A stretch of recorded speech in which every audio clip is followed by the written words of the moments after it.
Visakha steel plant పర్యవేక్షణ కోసం October 2న నిర్వహించే ర్యాలీని జయప్రదం చేయాలని స్టీల్ సిఐటియు గౌరవ అధ్యక్షులు అయోధ్యరాం విజ్ఞప్తి చేశారు.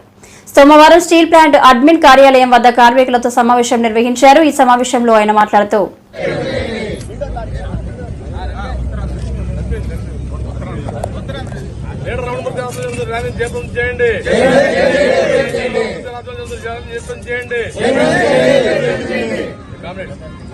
రేపు దీంట్లో పోస్టర్లో 2 రకాలు వేశారు. ఒకటి అక్టోబర్ 2 గాంధీ జయంతి రోజు గాంధీ గారు దండేసి మన పూర్వపల్లి శిక్షణ శిబిరంలో ಹೆಚ್ಚು సంఖ్యలో కార్యకర్తలు మొబిలైజ్ చేసి ఆడ కూర్చోబెట్టి 9 గంటలకల్లా నేను అన్నప్పటికీ కూడా 9 గంటలకల్లా ఎట్టి పనులు చేసుకుంటే మనం తినేసిన తర్వాత ఎవరన్నా కొంచెం షుగర్ ఇబ్బంది ఉన్న వాళ్ళని తినేసి రమ్మని చెప్పండి. ఆడికి వచ్చాక ఇబ్బంది పడకూడదు. అలా అని చెప్పేసి మళ్ళీ మనం బయట తీసుకెళ్ళడం సాధ్యం కాదు. కాబట్టి 9 to 6 అనేది అక్కడ కూర్చోవాలి మనం. ఇది ఒకటి. ఒకవేళ ఎవరన్నా కంపల్సరీ డ్యూటీకి వెళ్ళాల్సిన వాళ్ళు, షిఫ్ట్కి వెళ్ళాలని ఉంటే దాన్ని అడ్జస్ట్మెంట్ మీకు ఏ షిఫ్ట్కి వెళ్ళాలనుకుంటే కనుక వచ్చి పీడించుకోవడం కూర్చోబెట్టమని చెప్పండి. ఆ విధంగా కంటెస్ట్ చేస్తే ఈ రెండోది రామమూర్తి గారి నేతృత్వంలో సిటీలో ఒక ప్రజా సంఘాలందరూ కలుపుకునే ఒక కార్యక్రమం చేపట్టాడు. దీనికి ఆల్రెడీ అన్ని ట్రేడ్ యూనియన్కి ఇన్విటేషన్ ఉంది.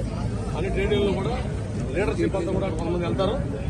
మనం విశాఖపట్నం స్టీల్ ప్లాంట్ నుంచి 100 మంది వెళ్ళిపోతున్నారు కాబట్టి 100 మంది గ్యాదర్ చేసి నాయకత్వం సిటీలో మన కార్యకర్తలని అందరూ దాంట్లో పాల్గొమని కూడా మనం చెప్పాలా. సిటీలో కూడా చాలా మంది మన కార్యకర్తలు ఉన్నారు, ఉద్యోగులు ఉన్నారు. వాళ్ళని అడగమని చెప్పి ఇక్కడ మనం చేసినట్టయితే అదే సందర్భంలో ఆల్ ట్రేడ్ యూనియన్స్ కలిసి ఈవెంట్ గాంధీ విగ్రహం దగ్గర కూడా ఒక కార్యక్రమం చేయబోతున్నారు. ఇప్పుడే షర్మిలా గారు పిఏ ఫోన్ చేశారు. ఆవిడ కూడా వస్తుందట.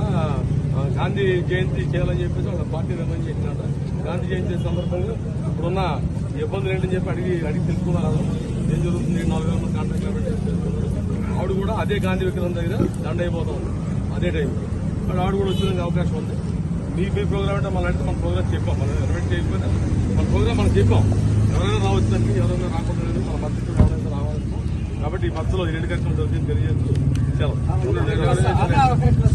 అదే 2వ తారీఖున ప్రజా సంఘాల ఆధ్వర్యంలో, ప్రజా సంస్థల ఆధ్వర్యంలో విశాఖపట్నంలో జరిగే ర్యాలీకి మన యూత్ నుంచి కూడా అదనంపూడి దారిపోయిన నుంచి బస్సు ఒకటి బయలుదేరుతుంది.